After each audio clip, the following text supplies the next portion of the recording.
by leaving a comment below. If you enjoy this video, don't forget to like and subscribe. Have a wonderful day. Enjoy the story, everyone.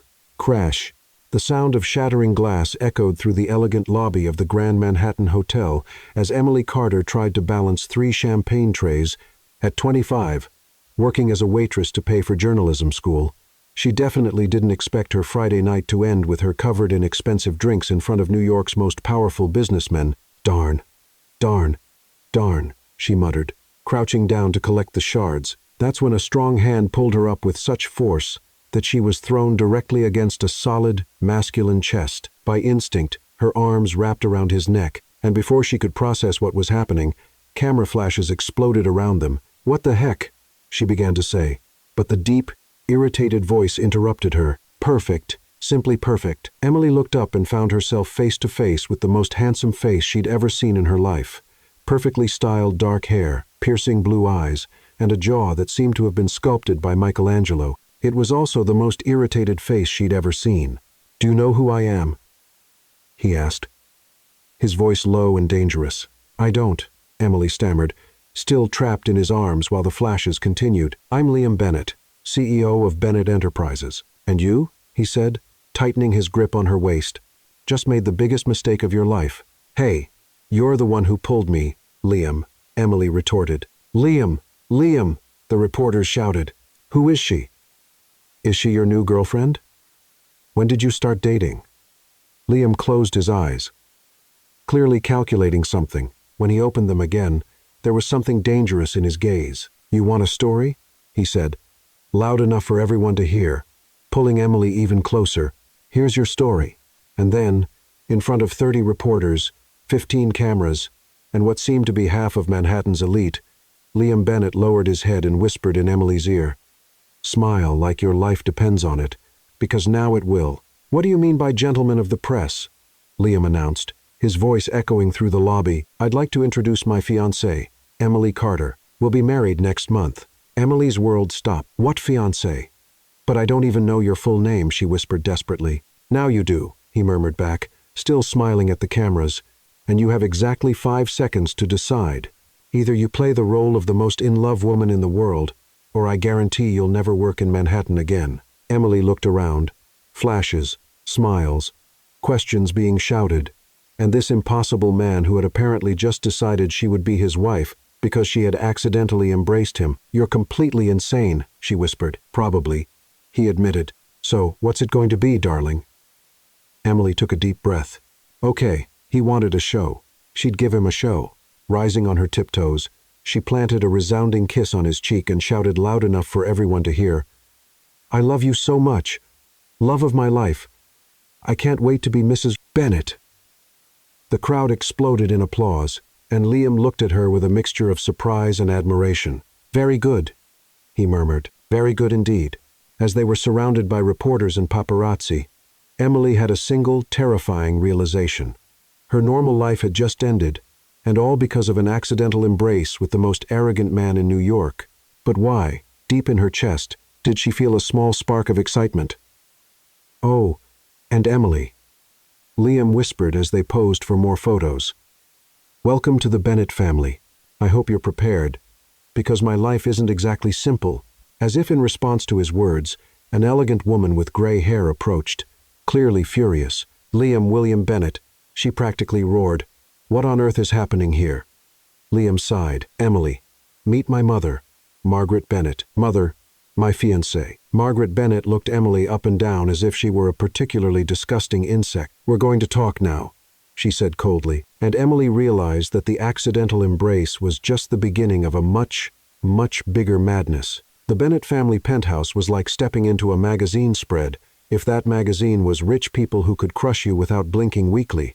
Emily sat on a leather couch that probably cost more than her annual tuition, trying not to touch anything, while Liam paced like a caged panther. 30 minutes, Margaret Bennett announced, checking her diamond-encrusted watch. 30 minutes since your little performance, and we already have 12 news articles, 47 social media posts, and 3 marriage proposals from other billionaires' daughters thinking they can steal Liam away. "Mother," Liam began. Don't mother me, young man. Margaret's voice could have frozen champagne. You've been dodging marriage arrangements for 3 years. And now you announce an engagement to me, Emily finished. Standing up, Emily Carter, and I'm sitting right here, Mrs. Bennet. Margaret's eyebrows shot up so high they nearly disappeared into her hairline. Oh, it speaks. Mother. Please. Liam rubbed his temples. Emily. Ignore her. She's just concerned that my son has lost his mind, Margaret interrupted. Liam, darling, you're supposed to marry Sophia Langley next month. Her father owns half of Manhattan's real estate. This little stunt has complicated things considerably. Emily's jaw dropped. Wait, what? You're already engaged? Was, Liam said quickly. It was more of a business arrangement. Business arrangement? Emily's voice pitched higher. You mean like buying stocks or office supplies? Something like that, Liam muttered. Before Emily could fully process this bombshell, the penthouse door burst open, and in walked what could only be described as a tornado in a 3-piece suit. Liam! The tornado shouted. What in the name of all that's expensive have you done now? Emily, Liam said tiredly. Meet my younger brother, Ethan. Ethan, this is Emily, my fiancée. Ethan Bennet stopped mid-stride, his perfectly coiffed hair slightly disheveled from his dramatic entrance. He looked exactly like Liam, but with a mischievous grin that suggested he'd never met a prank he didn't like. Holy guacamole, Ethan said, circling Emily like she was a sculpture in a museum. You're real. I thought the news was just another one of Liam's elaborate tax write-offs. Tax write-offs? Emily asked weakly. Oh, Liam's always doing weird stuff for business, Ethan explained cheerfully. Last year, he pretended to be allergic to shellfish for 3 months to get out of the Dalton seafood merger. The year before that, he fake dated a supermodel to distract from the company's quarterly losses. Ethan, Liam warned. What? I'm just saying fake relationships are kind of your thing, bro. But usually you give people a heads up before. Ethan stopped, his eyes widening. Oh no. Oh no, no, no. You didn't warn her, did you?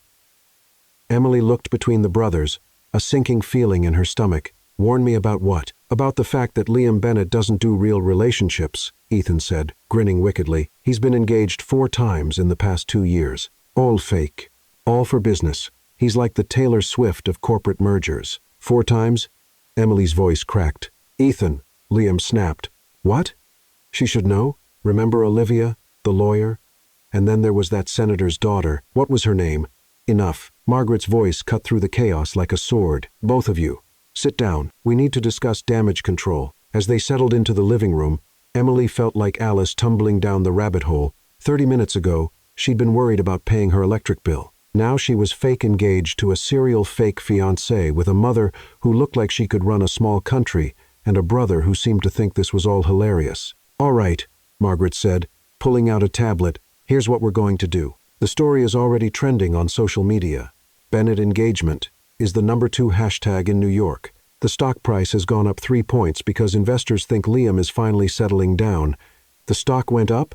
Liam asked, suddenly interested. Oh yes. Margaret smiled coldly. Apparently, a stable Liam Bennet is worth billions. Which means, Miss Carter, you're now worth billions too. To us, anyway. Emily's head was spinning. I just want to go home. Home? Ethan laughed. Sweetheart, you are home. You just got adopted by the Bennet family circus. Population. 3 crazy people and whatever poor soul Liam drags into his schemes. It's not a scheme, Liam protested. It's... What, Liam? Margaret asked sweetly. Because from where I'm sitting, you just announced your engagement to a complete stranger to avoid your actual responsibilities. She's not a complete stranger, Liam said. Her name is Emily Carter. She's 25. She works as a waitress, and she's studying journalism. You know my major? Emily asked, surprised. I might have had someone run a quick background check while we were in the elevator, Liam admitted. You what? Emily shot up from the couch. That's it. I'm leaving. This is insane. You're all insane. She stormed toward the door, but Ethan's voice stopped her. Emily, wait. If you leave now, what happens to your story? She turned around. What story? Ethan grinned. The story about how Liam Bennet, Manhattan's most eligible bachelor, fell head over heels for a regular girl who doesn't care about his money. Do you know how much that story is worth? Emily blinked. As a journalism student, she had to admit it was a pretty good story. Plus, Ethan added, You've got a front row seat to the Bennett family circus. Trust me, we're way more entertaining than Netflix." Margaret shot Ethan a look that could have melted steel. "What Ethan is trying to say is that we have a proposition for you, Miss Carter." "A proposition? 1 month," Margaret said crisply. "Play the role of Liam's loving fiancée for 1 month. Attend a few social events. Smile for the cameras. Convince the world that my son has finally found true love. In return, we'll pay you $50,000. Emily's jaw dropped. $50,000? "Plus," Liam added, "I'll give you exclusive access to the Bennett family business, insider information, enough material for a dozen articles. It could launch your journalism career." Emily looked around the room at Margaret, who was calculating and cold but oddly impressive. At Ethan, who was grinning like this was the best entertainment he'd had in years. At Liam, who was watching her with an intensity that made her stomach flutter. "1 month?" she asked. "1 month," Liam confirmed. "And then we stage a very public, very amicable breakup. You go back to your normal life. I go back to mine, and everyone wins. What about Sophia Langley?" "Sophia will be fine," Margaret said dismissively. "She's already moved on to the Harrison boy. Apparently, she finds him less complicated." Emily took a deep breath. $50,000 would pay for her entire final year of college. Plus, the story access could be incredible for her career. And if she was being honest, the thought of spending a month with Liam Bennett wasn't entirely unpleasant. "All right," she said finally. 1 month. But I have conditions." "Name them," Liam said. "First, no more surprise announcements. If you're going to make me part of your life, I want to know what I'm walking into." "Fair enough." "Second, I want my own room. A nice one with a lock." "Done." "Third," Emily looked directly at Margaret, "I want respect. I may not be from your world, but I'm not going to be treated like hired help." Margaret studied her for a long moment, then nodded slowly. "Acceptable." And finally, Emily turned to Ethan. "I want the truth about everything. No more surprises about fake relationships or business arrangements or whatever other crazy stuff your family does." Ethan grinned. "Oh, Emily, you have no idea what you just signed up for." As if on cue, the penthouse door burst open again, and in walked a stunning woman with platinum blonde hair and a dress that probably cost more than Emily's car. "Liam, darling," the woman called out, "I just heard the most ridiculous rumor about you being engaged to some waitress." Margaret sighed. "And that would be Sophia Langley." Emily looked at Liam, who had gone pale. "I thought you said she moved on." "I thought she had," Liam muttered. Sophia spotted Emily, and her perfect smile faltered. "Oh, you're real." "Unfortunately," Emily said dryly. Ethan started laughing. "Oh, this is going to be fun." And as Sophia began what sounded like the beginning of a very dramatic speech about betrayal and business arrangements, Emily realized that the Bennett family circus had just gotten a whole lot more complicated, but strangely, she found herself looking forward to it. "Rule number 1, Liam said, adjusting his tie for the 3rd time in 5 minutes. "Always maintain physical contact in public, hand-holding, arm around the waist, that sort of thing." Emily stared at herself in the full-length mirror of her new bedroom, which, true to Liam's word, was both luxurious and equipped with a very sturdy lock. She was wearing a designer dress that cost more than her rent, shoes that felt like walking on clouds, and enough jewelry to fund a small college. "Rule number 2, Liam continued, pacing behind her. "We have pet names. I call you sweetheart or darling. You call me, well, whatever feels natural. How about your royal pain in the buttness?" Emily suggested, turning to face him. "Very funny." "Rule number 3, Liam began, but Emily interrupted. "You've been listing rules for 20 minutes. How many fake relationships have you had that you need this many rules?" Liam stopped pacing and ran a hand through his hair. "Look, tonight's charity gala is important. The entire New York social scene will be there, including several board members who still think I'm too young and reckless to run Bennett Enterprises. And a fake fiancé proves you're mature? A fake fiancé proves I'm stable, settled, ready to take on more responsibility." He sat down on the edge of her bed, suddenly looking less like a confident CEO and more like a tired man carrying too much weight. "My father built this company from nothing. When he died, I inherited not just a business, but the livelihoods of 12,000 employees. Every decision I make affects thousands of families." Emily softened, seeing him vulnerable for the first time. "That's a lot of pressure." "It is. And if the board thinks I'm not ready, they could vote to replace me with someone else." someone who might not care as much about those families. So, this whole fake engagement thing, it's really about protecting your employees? Liam looked up at her, surprise flickering in his blue eyes. Most people would assume it's about protecting my wealth. I'm not most people, Emily said softly. For a moment, they just looked at each other. And Emily felt something shift in the air between them. Then Liam cleared his throat and stood up. Right. Well, rule number 4, a knock on the door interrupted him. Emily? Liam? Ethan's voice called through the door. The car is here, and Mother is getting that look she gets when people are late. What look? Emily asked. The look that suggests she's mentally planning your funeral, Ethan replied cheerfully. 20 minutes later, Emily found herself walking into the most elegant ballroom she'd ever seen. Crystal chandeliers hung from painted ceilings, and women in gowns that could have been worn to the Met Gala glided across marble floors, while men in perfect tuxedos discussed what she assumed were very important business matters. Breathe. Liam murmured in her ear, his hand warm on the small of her back. You look beautiful. By the way, despite herself, Emily felt her cheeks warm. Thank you. You clean up pretty well yourself. Why, Miss Carter? Was that almost a compliment? Before Emily could respond, they were descended upon by what felt like half the party. Liam, darling, a woman with too much plastic surgery and too many diamonds grabbed his arm. You simply must introduce us to your mysterious fiancé. And so began what Emily would later refer to as the interrogation. For the next hour, she was questioned, analyzed, and judged by everyone, from senators' wives to tech moguls' daughters. Liam stayed by her side the entire time, his hand never leaving her back or waist, playing the part of the devoted fiancé perfectly. How did you two meet? Asked a woman whose name Emily had already forgotten. It was very romantic, Emily said, improvising. Liam literally swept me off my feet. Liam's mouth twitched. She has a way of making quite an entrance. And when did you know he was the one? Pressed another woman. Emily looked up at Liam, intending to give another rehearsed answer. But something in his expression made her pause. Maybe it was the way he was looking at her, like she was actually precious to him. Maybe it was the champagne. Maybe it was the fairy tale setting. But instead of a lie, truth came tumbling out. When I realized he wasn't trying to change me, she said quietly. He saw exactly who I was and liked it anyway. The women around them sighed romantically, but Emily barely heard them. Liam was staring at her with an intensity that made her heart race. Excuse us, ladies, Liam said suddenly. I need to steal my fiancée for a dance. He led her onto the dance floor, pulling her into his arms as a slow waltz began. Emily had never waltzed in her life, but somehow, following Liam's lead felt natural. That was unexpected, Liam said softly. What was? What you said about not trying to change you.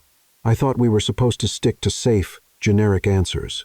Emily felt heat creep up her neck. Sorry, I got caught up in the moment. Don't apologize. It was perfect. Very convincing. Right, convincing. Emily tried to ignore the disappointment that flashed through her chest.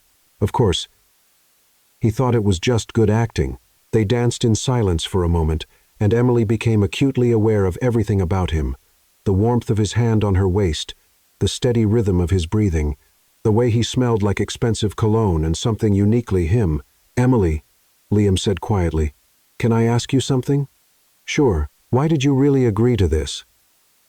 $50,000 is nice, but you could have walked away. You could have told those reporters it was all a misunderstanding. Emily considered lying, giving him some practical answer about money and career opportunities. But something about the way he was looking at her, the vulnerability she'd seen in her room earlier, made her want to be honest. Because, she said slowly, in that moment when you asked if I wanted to play the role of the most in-love woman in the world, part of me wondered what that would feel like. Liam's steps faltered slightly, and I'm still figuring that out. Before Liam could respond, they were interrupted by a commotion near the entrance. Sophia Langley had arrived, and she was making quite the entrance of her own, complete with a dramatic speech about true love and business arrangements gone wrong. Oh, for crying out loud, Liam muttered. Is she always this theatrical? Emily asked, watching Sophia gesture wildly while photographers captured every moment. Unfortunately, yes, I should probably Liam Bennett. Sophia's voice rang across the ballroom as she spotted them on the dance floor. How dare you humiliate me like this? The entire party turned to stare as Sophia stormed across the dance floor, her designer heels clicking ominously on the marble. Sophia, Liam said tiredly, We've discussed this. Our arrangement was purely business. Yes, I know. Sophia interrupted. But that doesn't mean you can replace me with some nobody. Hey, Emily stepped forward, surprising herself with her own boldness. I may be a nobody to you, but at least I'm not throwing a tantrum in public like a spoiled child. The ballroom went dead silent. Sophia's mouth fell open. Liam's eyes widened. Did you just call me a child? Sophia sputtered. If the tiara fits, Emily replied sweetly. Ethan's laughter echoed across the silent ballroom, followed by scattered chuckles from other guests. Sophia's face turned red, then purple. You have no idea who you're dealing with, Sophia hissed. I could ruin you. Maybe, Emily said calmly, but at least I'll ruin with dignity. And with that, she turned back to Liam, who was staring at her with something that looked a lot like admiration. Shall we continue our dance? She asked. As Liam pulled her back into his arms, the whispers started immediately. But instead of feeling embarrassed, Emily felt powerful.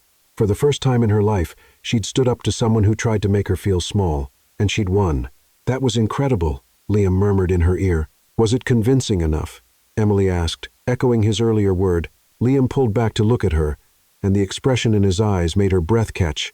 Emily, he said softly, I'm beginning to think there's nothing fake about this at all. Before she could ask what he meant, the music swelled, and they were lost in the dance, in each other's eyes, and in the growing realization that their fake relationship was starting to feel dangerously real.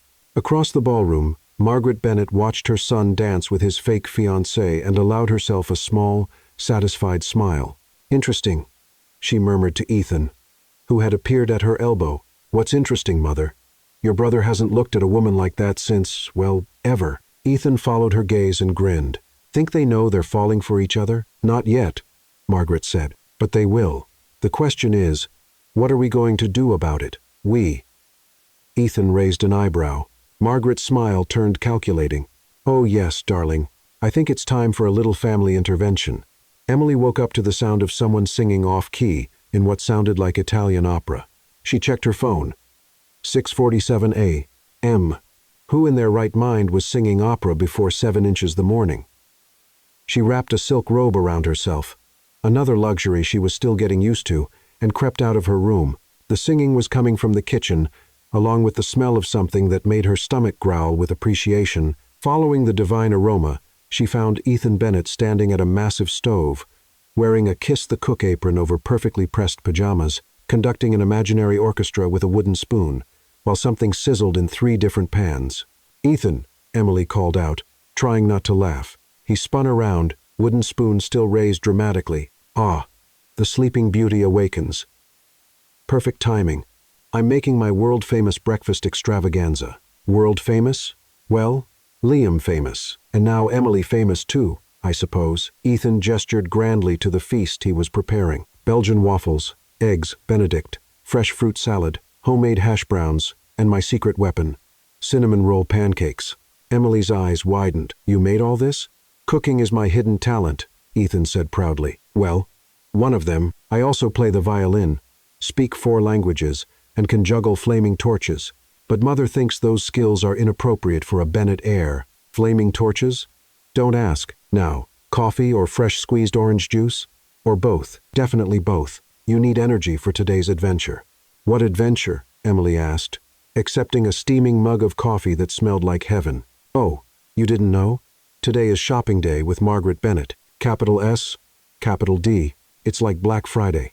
And a military operation had a baby. Emily nearly choked on her coffee. Shopping with your mother? She's taking you to get a proper wardrobe for your new role as Liam's fiancée. Translation. She's going to try to turn you into a proper Bennett woman. It's going to be. Ethan paused, searching for the right word. Epic. Before Emily could fully process this terrifying news, Liam appeared in the doorway, looking rumpled and sleepy in a way that was far too attractive for this early in the morning. Ethan, what are you? Liam stopped when he saw Emily, his eyes taking in her silk robe and messy hair. Oh, good morning. Good morning, Emily replied, suddenly very aware that she was in pajamas and probably looked like she'd been attacked by a pillow. Morning, lovebirds, Ethan chirped, completely oblivious to the awkward tension. I was just telling Emily about her shopping expedition with Mother today. Liam's expression shifted to something between amusement and sympathy. Ah, shopping with Mother? Emily, I should probably warn you that Mother has very strong opinions about fashion. Emily guessed. That Mother has very strong opinions about everything? Exactly, Liam corrected. But especially about how Bennett women should present themselves to the world. I'm not a Bennett woman, Emily pointed out. I'm just pretending to be one. Liam and Ethan exchanged a look that Emily couldn't quite interpret. Right, Liam said slowly, pretending. An hour later, Emily found herself in the back of a limousine with Margaret Bennett, who was reviewing what appeared to be a military-style battle plan on her tablet. First stop, Bergdorf Goodman, Margaret announced. We'll need at least 3 cocktail dresses, 2 business suits, 1 formal gown, and a complete casual wardrobe, then lunch at Le Bernardin, followed by jewelry at Tiffany's, shoes at Louboutin, and finally a spa treatment to prepare you for tomorrow's board meeting. Board meeting? Emily squeaked. Oh yes, dear. You'll be accompanying Liam to the quarterly board meeting. As his fiancé, you need to make the right impression. Margaret's smile was sharp. Don't worry. I'll teach you everything you need to know. The next 6 hours were a whirlwind of designer boutiques, personal shoppers, and more money being spent on clothes than Emily had ever seen in her life. Margaret was like a general commanding her troops, pointing at dresses and suits with decisive authority, while sales associates scrambled to accommodate her every demand. This one, Margaret said, holding up a midnight blue cocktail dress. It brings out your eyes. Liam will love it. It's just for show, Emily reminded her, but she couldn't help admiring how the dress looked against her skin. Is it? Margaret asked, her tone casual, but her eyes sharp. Tell me, Emily, what did you think of the charity gala last night? Emily considered her answer carefully. It was educational. I learned a lot about your world. And what did you learn? That it's more complicated than I thought. That there's a lot of pressure to be perfect all the time. That Liam carries more responsibility than most people realize. Margaret nodded approvingly. Very good. And what else? Emily hesitated, then decided on honesty. That your son is nothing like what I expected when I first met him. How so? I thought he was just another arrogant rich guy who was used to getting his way, but he's actually thoughtful and kind. And he genuinely cares about the people who work for him. Emily felt heat rise in her cheeks. Not that it matters. This is just temporary. Margaret was quiet for a long moment, studying Emily with those sharp eyes. You know, dear, when Liam was 12, his father took him to the company Christmas party. All the employees brought their families, and Liam spent the entire evening playing with the children, making sure everyone felt included. At the end of the night, he asked his father why some of the kids didn't have presents under the tree. Emily found herself leaning forward, drawn into the story. Henry explained that not all families could afford expensive gifts, and Liam disappeared for an hour. We found him in his father's office, making a list of every child at the party and what they wanted for Christmas. He used his entire allowance, 3 years' worth, to buy presents for those children. Margaret's smile was soft, proud. He's been taking care of people ever since. Why are you telling me this? Emily asked quietly. Because, Margaret said, I think you see him the way those children did. Not as the CEO or the heir to a fortune, but as someone who genuinely wants to help. She paused, and I think he sees you the same way. Before Emily could respond, her phone buzzed with a text from Liam. How's the shopping going? Mother hasn't traumatized you too much, has she? Emily smiled despite herself and typed back. Still alive. Your mother has excellent taste in torture devices. His response came immediately. She likes you. If she didn't, she would have taken you to discount stores, just to make a point. How can you tell she likes me? She's spending money on you. For Mother, that's basically a declaration of love. Emily laughed, and Margaret raised an eyebrow. Liam, she asked, how did you know? Because you're smiling like a woman in love, dear. Which brings me to my next question.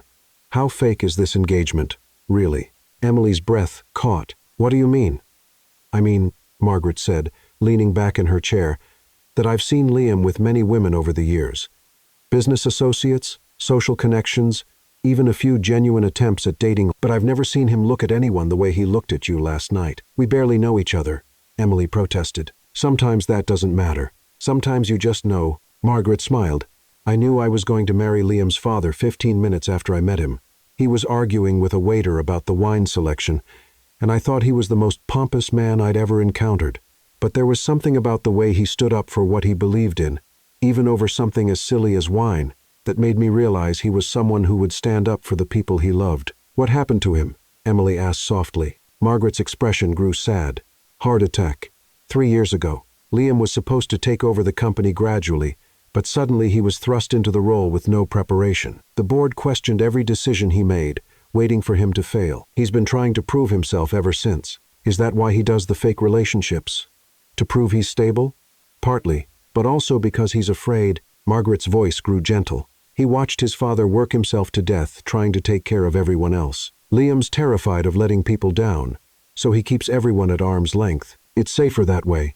Emily felt something shift in her chest, a deeper understanding of the man who had turned her life upside down with an accidental embrace. But you, Margaret continued, you're different. You don't want anything from him except honesty. You stood up to Sophia Langley, something I've wanted to do for years, by the way. And you made Liam laugh. Really laugh. I haven't seen that in a very long time. Mrs. Bennett Margaret, please, Margaret, I have a proposition for you. Another one? Margaret chuckled. This one's different. I want you to come to dinner tonight, not as Liam's fake fiancée, but as yourself. I want to get to know the woman who's managed to crack my son's armor in less than 24 hours. That evening, Emily found herself back in the Bennett penthouse, wearing one of her new dresses and feeling more nervous than she had at the charity gala. This felt more real, more intimate than their public performance. Liam was waiting for her in the living room, and when he saw her, his expression made her heart skip. You look incredible, he said softly. Thank you. Your mother has very good taste. She does in many things. Liam's eyes held hers for a moment that felt charged with possibility. Emily. About last night. Liam. Emily. Ethan's voice interrupted them as he bounded into the room. Perfect timing. Mother's made her famous lasagna, which is code for she ordered from the Italian place down the street, but put it in her own dishes. Ethan. Liam warned. What? It's still delicious. Besides, tonight isn't about the food. It's about the Grand Inquisition. The what? Emily asked. Oh, Mother didn't tell you? Every woman Liam brings home fake fiancé or otherwise gets the Grand Inquisition. It's a Bennett family tradition. Liam rubbed his temples. Ethan, please tell me you're exaggerating. Not even a little bit. Remember Olivia, the lawyer? Mother asked her about her 5-year plan, her thoughts on child rearing, and her position on the Bennett Foundation's charitable priorities. Poor woman looked like she was interviewing for a job. She was, in a way, Margaret said. Appearing in the doorway with perfect timing, being part of this family is not a casual undertaking.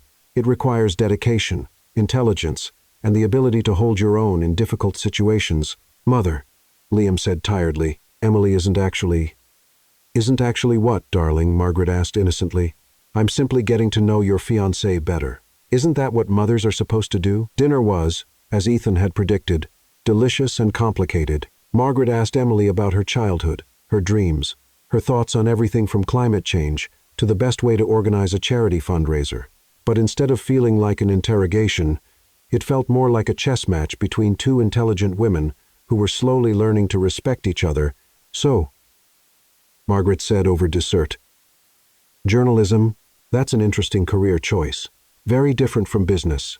I like telling stories, Emily replied, finding the truth behind the headlines, giving voice to people who might not otherwise be heard. And you're not concerned about the financial instability of the industry. Emily met Margaret's gaze steadily. I'm more concerned about the importance of the work than the size of the paycheck. Margaret nodded approvingly. A good answer. Liam, what do you think? Liam, who had been watching the exchange with fascination, smiled. I think Emily knows exactly what she wants out of life. And she's not afraid to work for it.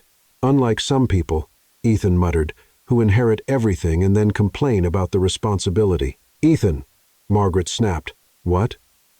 I'm just saying maybe Liam could learn something from Emily about going after what you really want, instead of just accepting what's expected. The table fell silent, and Emily could feel the undercurrents of family tension that went much deeper than tonight's dinner. You know what? Emily said suddenly. I think Ethan's right. Everyone turned to stare at her. Not about Liam inheriting everything. She clarified quickly, but about going after what you want. I spent years working jobs I hated, saving every penny to pay for school because I knew journalism was what I wanted to do. It wasn't easy, but it was worth it because it was my choice. She looked around the table, meeting each of their eyes. You all have incredible opportunities, but sometimes I think you forget that you also have choices. Liam, you could have walked away from the company.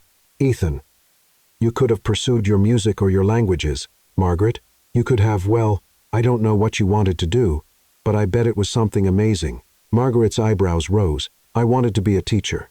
Elementary school. Really? Emily asked. Really.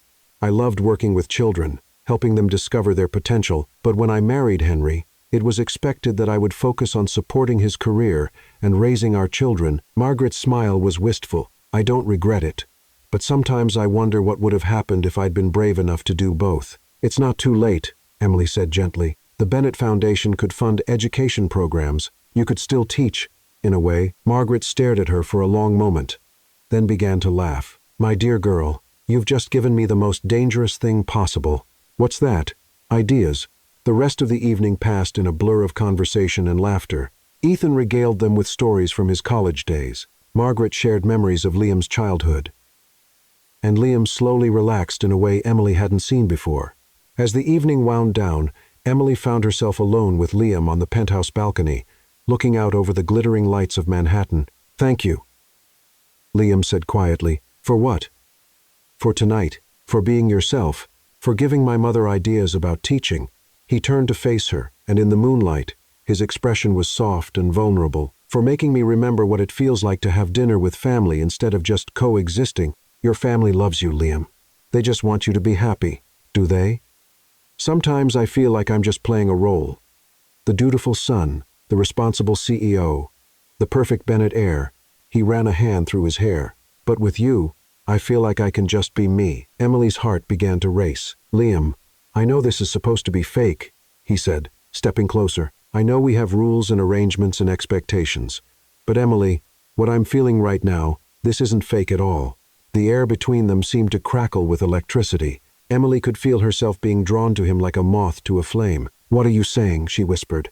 I'm saying that somewhere between your accidental embrace and your confrontation with Sophia, between your honesty with my family and the way you make me laugh, I started falling for you. Really falling for you. Emily's breath caught. Liam, we can't. The arrangement. Forget the arrangement, Liam said, his hands coming up to cup her face, just for tonight. Forget about fake engagements and business deals and everything else. Just tell me, do you feel it too? Emily looked into his eyes, seeing hope and fear, and something that looked a lot like love. Her heart was pounding so hard she was sure he could hear it. Yes, she whispered, I feel it too. And then Liam was kissing her, soft and gentle at first, then deeper as she melted into his arms. This wasn't for the cameras or the reporters or the family. This was just for them, real and honest and perfect. When they finally broke apart, both breathing hard, Liam rested his forehead against hers. So, he said softly, what do we do now? I don't know, Emily admitted, but I know I don't want to stop finding out. Liam smiled, the real smile she was beginning to love. Neither do I. From inside the penthouse, Ethan watched through the glass doors with a satisfied grin. Well, he murmured to himself. Looks like Liam's finally found something real. Behind him, Margaret appeared with 2 cups of tea. How are they doing? See for yourself, Ethan said, nodding toward the balcony where Liam and Emily were still wrapped in each other's arms. Margaret smiled. Perfect. Phase 1 of the plan is complete. Phase 1? Ethan asked. There are more phases? Oh, my dear boy, Margaret said, settling into her chair with a satisfied expression. We're just getting started. Emily woke up to sunlight streaming through her bedroom windows, and the distinct feeling that her life had shifted on its axis overnight. The memory of Liam's kiss lingered on her lips, along with the terrifying realization that she was falling in love with a man she was supposed to be fake engaged to for exactly 26 more days. Her phone buzzed with a text from Liam. Good morning, beautiful. Ready for the board meeting today? I promise it won't be as scary as Mother's shopping expedition. Before she could reply, another text appeared. Also, about last night, we should probably talk. Emily's stomach fluttered with a mixture of excitement and anxiety. Yes, they definitely needed to talk. But first, she needed coffee, and possibly a strategy for surviving what Margaret had ominously referred to as the most important board meeting of Liam's career. She padded to the kitchen in her pajamas, expecting to find Ethan conducting another breakfast orchestra, but instead found Margaret Bennett sitting at the kitchen island with a cup of tea, a stack of newspapers, and an expression that could only be described as predatory satisfaction.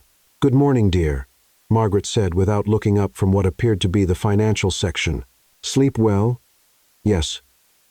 "Thank you," Emily replied carefully, pouring herself coffee and wondering if Margaret somehow knew about the balcony kiss. "You're up early." "I'm always up early. The business world doesn't sleep, and neither do the women who run it." Margaret finally looked up, her sharp eyes studying Emily's face. "You look different this morning." "Different how?" "Glowing, happy, like a woman who's finally admitted she's in love." Emily nearly choked on her coffee. "I don't know what you—" "Oh, please. I watched you two on the balcony last night. Quite romantic, really. Liam hasn't kissed a woman like that since, well, ever." Margaret's smile was triumphant. "Phase 1 is proceeding perfectly." "Phase 1. Emily set down her coffee cup. "Ethan mentioned phases last night. What exactly are you planning, Margaret?" Margaret folded her newspaper with military precision. "I'm planning to save my son from himself, secure the future of Bennett Enterprises, and possibly gain a daughter-in-law I actually like in the process. Would you care to hear the details?" Despite every instinct telling her this was a terrible idea, Emily found herself nodding. "Excellent." Margaret pulled out her tablet and swiped to what looked like a presentation. Phase 1 was simple. Get you two to stop pretending your feelings are fake. Check. Phase 2 begins today with the board meeting. What happens at the board meeting? You're going to help Liam prove he's ready to take full control of the company. Margaret's eyes gleamed. The board has been questioning his leadership for 3 years, ever since Henry died. They think he's too young, too impulsive, too focused on employee welfare instead of profit margins. "But those are good things," Emily protested. "Of course they are, but businessmen rarely see compassion as a strength. Today, you're going to help change their minds. How? By being yourself, by showing them that Liam has found someone who makes him stronger, more focused, more confident, by proving that he's not the reckless playboy they think he is." Margaret leaned forward, and by delivering a presentation that will knock their socks off. Emily blinked. "I'm sorry, what?" "Surprise. You're giving a presentation to the board about the Bennett Foundation's new education initiative, the one you inspired last night when you suggested I could still teach." "Margaret, I can't. I'm not qualified. I don't know anything about running a foundation. But you know about education, about the importance of giving people opportunities, about fighting for what you believe in. That's exactly what this company needs." Margaret stood up, her expression softening slightly. "Besides, Liam will be there to support you, and I have complete faith in your abilities." Before Emily could protest further, Liam appeared in the doorway, looking devastatingly handsome in a perfectly tailored navy suit. "Good morning," he said, his eyes finding Emily's immediately. The warmth in his gaze made her stomach flip. "I hope Mother isn't terrorizing you too early in the day." "Just discussing today's agenda," Margaret said innocently. "Emily is very excited about her presentation." "My what?" Liam looked between them, confusion clear on his face. "Didn't I mention? Emily is going to present the Foundation's new education initiative to the board. It was her idea, after all." Liam's eyes widened. "Mother, you can't just what? Give a brilliant young woman the opportunity to shine." "Emily, darling, go get dressed. Something professional but approachable. The black suit we bought yesterday would be perfect." As Margaret bustled out of the kitchen, Liam moved closer to Emily, his expression concerned. "Emily, you don't have to do this. I can talk to her." "No," Emily said suddenly, surprising herself. "Actually, I want to do it." "You do?" "I spent my whole life being told I wasn't qualified enough, smart enough, connected enough to make a real difference. Maybe it's time I stopped listening to those voices." She looked up at Liam, drawing strength from his encouraging smile. "Besides, if I'm going to be a fake Bennett for 26 more days, I might as well make it count." Liam's expression grew serious. About the 26 days, I know we need to talk. But maybe after you survive your first corporate presentation, you're going to be amazing," Liam said softly, reaching out to brush a strand of hair from her face. "And Emily, whatever happens today, whatever we decide about this arrangement, I meant what I said last night." Emily's heart raced. So did I. 2 hours later, Emily found herself in the most intimidating conference room she'd ever seen. 20-foot ceilings, mahogany paneling, and a table that could have doubled as a landing strip, surrounded by men in expensive suits who looked like they could buy and sell small countries before lunch. Liam sat at the head of the table, looking every inch the confident CEO. But Emily could see the tension in his shoulders. Margaret had positioned herself strategically across from the most vocal board members, her expression serene but her eyes sharp as a hawk's. "Gentlemen," Liam began, Thank you for attending today's quarterly meeting. As you know, Bennett Enterprises has exceeded profit expectations for the third consecutive quarter. Our employee satisfaction ratings are at an all-time high, and our sustainability initiatives have garnered international recognition. Yes, interrupted a silver-haired man Emily recognized as Charles Dalton from the society pages. The numbers are adequate, Liam, but we're concerned about your extracurricular activities. Extracurricular activities? Liam's voice was carefully neutral. Your sudden engagement. For one thing, the board feels that your personal life has become somewhat erratic. The constant turnover in romantic partners suggests a lack of stability that concerns our investors. Emily felt her cheeks burn. They were talking about her like she was another business transaction. Furthermore, continued another board member, we're questioning the company's recent focus on employee benefits and charitable initiatives. While admirable, these expenditures are affecting our profit margins by less than 2%, Liam replied calmly, and employee retention has improved by 40%, which more than compensates for the initial investment. Perhaps, Dalton said dismissively, but we need to see evidence of long-term strategic thinking, vision, leadership that extends beyond feel-good policies. Emily watched Liam's jaw tighten, and something inside her snapped. These men had no idea what Liam had sacrificed for this company, how much he cared about the people who worked for him. They saw his compassion as weakness, and that was unacceptable. Excuse me, Emily said, standing up before she could lose her nerve. Mr. Dalton, isn't it? The room fell silent, all eyes turning to her. Dalton looked annoyed at being interrupted. Yes, Miss Carter. Emily Carter, Liam's fiancée. She smiled sweetly. I couldn't help but notice that you seem concerned about long-term strategic vision. I'd love to share something with you that I think addresses exactly that concern. Liam looked surprised but nodded encouragingly. Margaret's eyes were gleaming with pride. You see, Emily continued, moving to the front of the room with a confidence she didn't entirely feel. I've been working with Margaret on a new initiative for the Bennett Foundation, something that combines Liam's commitment to employee welfare with serious long-term investment strategy. She pulled up the presentation Margaret had somehow loaded onto the conference room's smart screen. Education, Emily said simply.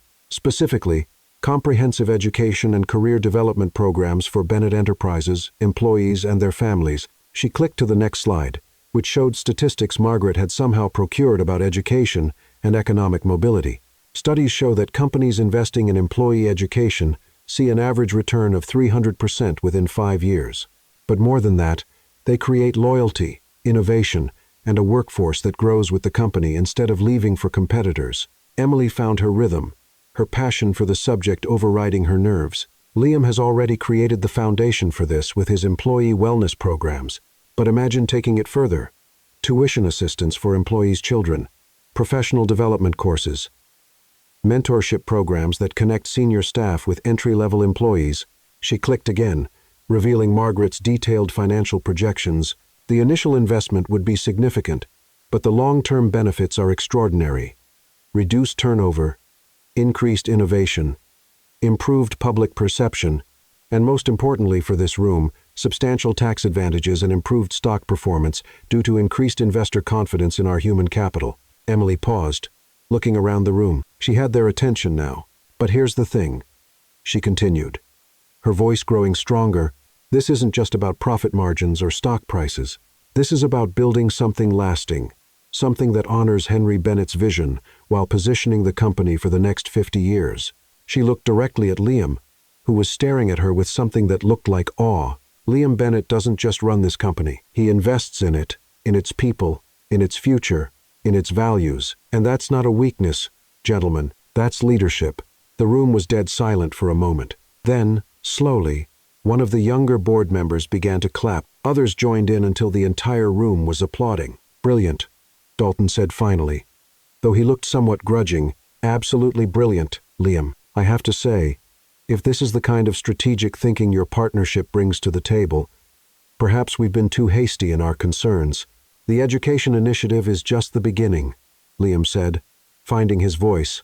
Emily has helped me see opportunities I hadn't considered before, ways to grow the company while staying true to our values. Well then, said another board member, I think we can safely say that Bennett Enterprises is in excellent hands. Liam, consider this our vote of confidence in your leadership. As the meeting wound down and board members filed out, congratulating both Liam and Emily.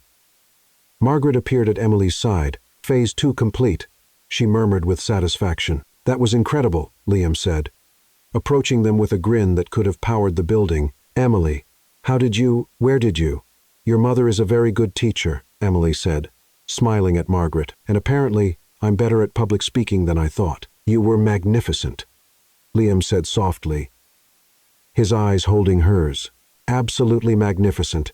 The moment was interrupted by Ethan's arrival, looking uncharacteristically serious. Hate to break up the victory celebration, he said. But we have a problem. A big one. What kind of problem? Liam asked, immediately shifting into crisis mode. Ethan held up his phone, showing what appeared to be a gossip website. Sophia Langley just gave an exclusive interview to Celebrity Insider. She's claiming that Emily is a gold-digging fraud who seduced you for your money, and she has evidence that your engagement is fake. Emily felt the blood drain from her face. What kind of evidence? Photos, apparently, of you working at the hotel the night you met. Audio of you talking about needing money for tuition. And Ethan hesitated. A recording of Liam talking to his assistant about maintaining the engagement arrangement for exactly 1 month. Liam went very still. When was that recorded? 2 days ago. In your office, which means Ethan looked grim. Someone in your inner circle is feeding information to Sophia. Margaret's expression had gone deadly calm. This is war, she said quietly. Margaret, Liam warned. No, Liam. Sophia Langley has crossed a line. She's attacking not just you, but Emily, and by extension, this family. Margaret's smile was sharp as a blade. It's time for phase 3. What's phase 3? Emily asked, though she wasn't sure she wanted to know. Phase 3, Margaret said, is where we stop playing defense and remind everyone exactly why you don't mess with the Bennett family. Before anyone could ask for details, Liam's phone rang. He answered on the first ring. Liam Bennett. What? When? I see. Yes, send them up. He hung up, his expression grim. That was security. There are reporters in the lobby, lots of them. They want a statement about Sophia's claims. Emily felt panic rising in her chest. Liam, I can't. If they find out this is fake. Hey, Liam said, taking her hands in his. Look at me, Emily, look at me. She met his eyes, drawing strength from their steady blue gaze. What we have isn't fake anymore, he said firmly. I don't care what the original arrangement was. I don't care about contracts or timelines or business deals. I care about you, and I'm not going to let Sophia or anyone else hurt you. But the company, the board will understand that sometimes the best business decision is following your heart. Liam smiled. Besides, you just gave the most brilliant presentation they've ever heard. They're not going to question my judgment after that. Margaret clapped her hands together. Wonderful. In that case, let's go deal with those reporters. Mother, Liam asked suspiciously, what are you planning? Nothing dramatic, darling. Just a simple press conference where we tell the truth. The truth? The truth, Margaret repeated. That Liam Bennett is engaged to an extraordinary woman who makes him happy, who brings out the best in him, and who has already proven herself invaluable to this company. The truth that anyone who tries to hurt her will have to deal with the full force of the Bennett family. She paused, her smile turning predatory. And the truth about Sophia Langley's little secret that I've been saving for just such an occasion. What secret? Ethan asked. Oh, just that she's been embezzling money from her father's charity foundation for the past 2 years. I have receipts, bank records, everything. I was going to handle it discreetly, but if she wants to play dirty, Margaret shrugged elegantly. Game on. Emily stared at Margaret in amazement. You've known about this the whole time? Darling, I know about everything. It's my job.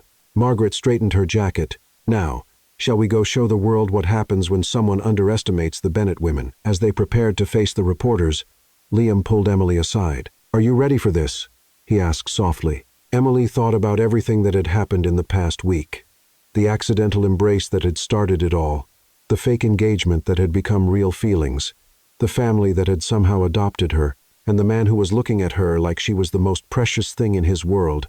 With you, she said, standing on her tiptoes to kiss him softly. I'm ready for anything. Liam's smile was brilliant. Good, because something tells me this is just the beginning of our adventure. From across the room, Ethan watched them with a grin. Think they know they're completely in love yet? Oh, they know, Margaret said with satisfaction. The question is, are they ready to do something about it? As they headed toward the elevator to face the reporters, Emily realized that somewhere between the fake engagement and the real feelings, between the board meeting and the family dinners, she had found something she hadn't even been looking for. She had found home, and she was going to fight for it. The elevator doors opened, revealing a lobby full of flashing cameras and shouting reporters. Emily took a deep breath, squared her shoulders, and stepped forward with Liam by her side. Whatever came next, they would face it together. "Ladies and gentlemen of the press," Margaret announced as they approached the crowd, "I'd like to make a statement about the recent allegations against my future daughter-in-law." Emily felt Liam's hand squeeze hers as the cameras started flashing, and she realized that this moment, this man, this crazy family was worth fighting for. Even if the fight was just beginning. Across town, Sophia Langley watched the live press conference on her phone, her smile fading as Margaret Bennett began to speak with the authority of someone who held all the cards. "Oh dear," Sophia murmured, "I think I may have made a terrible mistake." But by then, it was far too late to take it back. The Bennett Enterprises lobby had been transformed into what could only be described as a media battlefield. News crews from every major network crowded the marble floors, their cameras trained on the small podium that had been hastily erected near the elegant fountain. The lighting crews had turned the space into something resembling a Hollywood set, and the energy in the air crackled with the anticipation of scandal. Emily stood in the elevator with Liam, Margaret, and Ethan, watching the floor numbers climb toward what felt like her destiny. Her heart was pounding so hard she was certain everyone could hear it, but Liam's hand in hers provided an anchor of strength she desperately needed. "Remember," Margaret said, checking her reflection in the elevator's mirrored walls one final time, "we control this narrative." Sophia Langley made the mistake of thinking she could outmaneuver a Bennett. She's about to learn why that was foolish. "Mother," Liam said carefully, "are you absolutely certain about this evidence against Sophia?" Margaret's smile was razor-sharp. "Darling, I've been collecting information on Sophia Langley since the day her father first suggested a business alliance. I know about her shopping addiction, her gambling debts, her habit of charging personal expenses to her father's charity, and her secret apartment in the Hamptons that she's been hiding from the IRS. The embezzlement is just the tip of the iceberg." Ethan whistled low. "Remind me never to get on your bad side, Mother." "Too late for that, dear. You've been on my bad side since you put glitter in my moisturizer when you were 12. The elevator dinged softly as it reached the lobby level, and Emily felt her stomach drop to her shoes. Through the elevator doors, she could see the sea of reporters, cameras, and microphones waiting for them. "Emily," Liam said quietly, turning to face her fully, "before we go out there, I need you to know something." "Liam, we don't have time. This can't wait." His blue eyes were intense, serious, and filled with something that made her breath catch. "I know this started as a fake engagement. I know we have contracts and arrangements and 24 days left on our agreement. But Emily, what I feel for you is the most real thing in my life." Emily felt tears prick at her eyes. "Liam, I'm not asking you to decide anything right now, but after we get through this, after we deal with Sophia and the media circus and everything else, I want to talk about making this real, actually real, forever, real." "Are you saying what I think you're saying?" Emily whispered. "I'm saying I love you, Emily Carter. I'm saying that the best thing that ever happened to me was a clumsy waitress bumping into me at a charity event. I'm saying that if you'll have me, really have me not as part of some business arrangement, but as the man who wants to spend the rest of his life making you laugh, then I want to marry you for real." Emily's heart stopped, then started again at double speed. "Liam Bennett, are you proposing to me in an elevator? Would you prefer I wait until we're in front of 30 reporters?" "Actually," Emily said, standing on her tiptoes to kiss him softly, "I think this is perfect, and yes, by the way, yes to all of it." Liam's smile was brilliant, transformative, and Emily realized that this moment, this man, this completely unexpected love story was worth every moment of chaos that had brought them here. "Well," Ethan said cheerfully, "that was disgustingly romantic. Can we go destroy Sophia now?" Margaret dabbed at her eyes with a handkerchief that probably cost more than Emily's monthly rent. "My babies," she said softly. "Henry would be so proud." The elevator doors opened, and immediately they were assaulted by flashing cameras and shouting questions. "Liam, is it true your engagement is fake?" "Emily, how do you respond to allegations that you're a gold digger?" "Mr. Bennett, will this scandal affect your position as CEO?" Liam stepped forward first, his hand never leaving Emily's, his posture radiating the confidence of a man who had just been given everything he wanted and was prepared to fight for it. "Ladies and gentlemen," Liam said, his voice carrying easily over the crowd. "Thank you for coming. I know there have been allegations made about my fiancé and our relationship, and I wanted to address them directly." The crowd quieted slightly, cameras focusing intently on Liam's face. "Emily Carter is an extraordinary woman," Liam continued, his voice warm with genuine affection. "She's intelligent, compassionate, brave, and she has already proven herself invaluable to Bennett Enterprises. The suggestion that she is anything other than remarkable is not just false, it's insulting. But what about the claims that your engagement is a business arrangement?" called out a reporter from the front row. Liam smiled. "Our relationship began unexpectedly." "That's true, but sometimes the best things in life happen when you least expect them. What I can tell you with absolute certainty is that I am completely, genuinely, head over heels in love with this woman." Emily felt her cheeks warm as Liam looked at her with such open adoration that there could be no doubt about his sincerity. "Furthermore," Liam continued, "I'm proud to announce that Emily has just accepted my proposal. My real proposal. We will be married as soon as possible, not for business or publicity, but because we can't imagine our lives without each other." The crowd erupted in questions, but Margaret stepped forward, commanding immediate attention with nothing more than her presence. "If I may," Margaret said, her voice cutting through the chaos like a sword, "I'd like to address the source of these allegations." The crowd quieted again, recognizing the authority in Margaret Bennett's tone. "Sophia Langley has made some very serious accusations against my future daughter-in-law," Margaret continued. "Accusations that are not only false, but appear to be motivated by spite and jealousy. However, since Miss Langley has chosen to make this a public matter, I feel it's only fair to share some information about her that the public might find illuminating." Margaret pulled out a manila folder thick with documents. Emily noticed that her hands were completely steady, her expression calm and professional. This was Margaret Bennett in her element.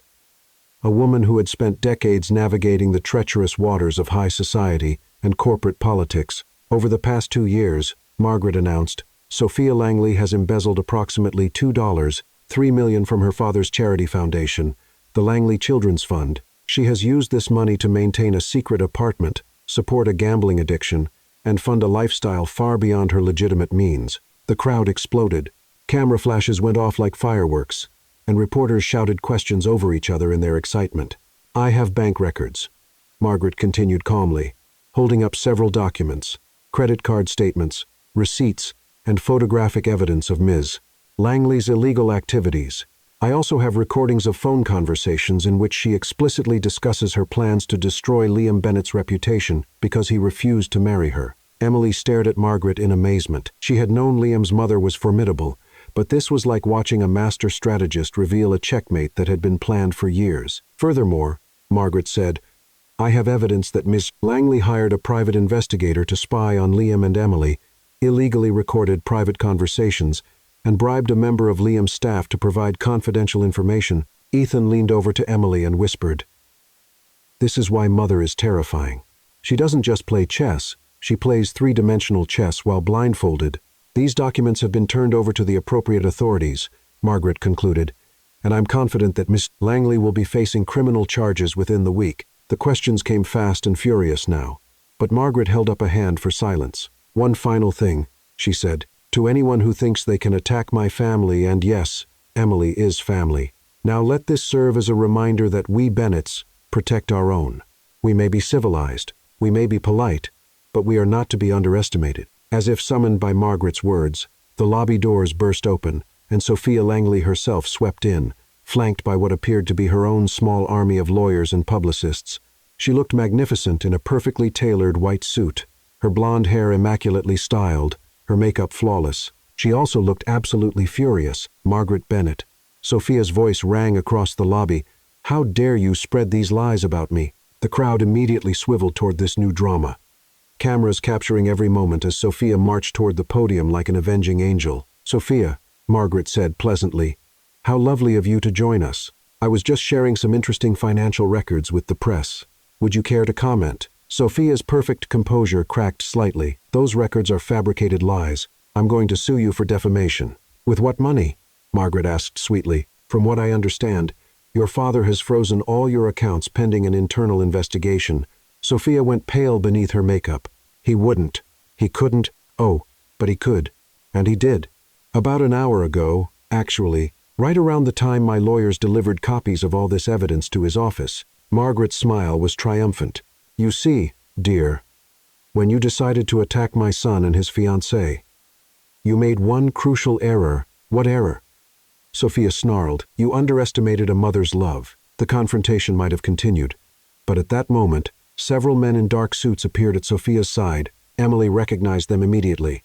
Federal agents. Sophia Langley, one of the agents, said formally, "You're under arrest for embezzlement, fraud, and violation of federal wiretapping laws." The lobby erupted in chaos as Sophia was read her rights and led away in handcuffs, her lawyers following frantically behind. The reporters were practically climbing over each other to get the best shots, and the noise level was deafening. Through it all, Liam kept Emily close to his side, shielding her from the worst of the crowd, while Margaret fielded questions with the skill of a seasoned diplomat. "This is insane," Emily said, watching Sophia disappear through the lobby doors. "This is justice," Liam replied. "Mother doesn't make threats. She makes promises." Ethan appeared at their side, grinning widely. "Well, that was the most entertaining afternoon I've had in years." Sophia's dramatic entrance, the arrest, Mother's mic drop moment. "This is definitely going viral." "Is it over?" Emily asked. Still trying to process everything that had happened. "The Sophia situation?" "Absolutely," Liam said. "Mother's been planning this takedown for months. Sophia just gave her the perfect opportunity to execute it." "No," Emily said. "I mean, is this over? The chaos, the drama, the media circus." Liam considered this seriously. "Well, we'll probably have some follow-up interviews, and there will be a trial, and the wedding will definitely be a circus." But he smiled. "The fake engagement part is definitely over. From now on, everything is real." Margaret approached them, looking supremely satisfied with herself. "Well, children, I'd say that went rather well." "Mother," Liam said, "you're terrifying." "Thank you, darling. I try." Margaret turned to Emily. "And you, my dear, were absolutely magnificent. Standing up to that dreadful woman, giving that presentation to the board, you've proven yourself a true Bennett." "I'm not a Bennett yet," Emily pointed out. "Details," Margaret waved dismissively. "Ethan, call the wedding planner. We have work to do." "Already on it," Ethan said, holding up his phone. "I've scheduled appointments with the top 3 planners in the city for tomorrow morning." Emily stared at them. "You planned this, didn't you?" "All of it from the very beginning." Margaret and Ethan exchanged a look. "Not all of it," Margaret said carefully. "We couldn't have planned Liam's dramatic announcement or Sophia's spectacular self-destruction, but we may have encouraged certain developments." "Encouraged how?" Ethan grinned sheepishly. "Well, Liam's coffee had a little extra caffeine that first morning to make him more impulsive. And Mother may have strategically mentioned to Sophia that Liam was having second thoughts about the engagement, which prompted her to escalate her campaign against you." "You manipulated us," Emily said, though she found she wasn't actually angry about it. "We guided you," Margaret corrected, "toward what you both clearly wanted, but were too stubborn to admit. Sometimes love needs a little help." Liam was staring at his family with a mixture of admiration and exasperation. "You're both completely impossible." "Yes," Margaret agreed cheerfully, "but we're your impossibly wonderful family. And now Emily is stuck with us, too." As the last of the reporters filed out and the lobby began to return to normal, Emily found herself alone with Liam by the fountain where this whole adventure had begun just 1 week ago. "So," Liam said, pulling her into his arms, "how does it feel to be engaged, to be engaged?" "Confusing," Emily admitted, "but wonderful. Although, I have to ask, when you proposed in the elevator, was that real, or was that part of your mother's plan, too?" Liam's expression grew serious.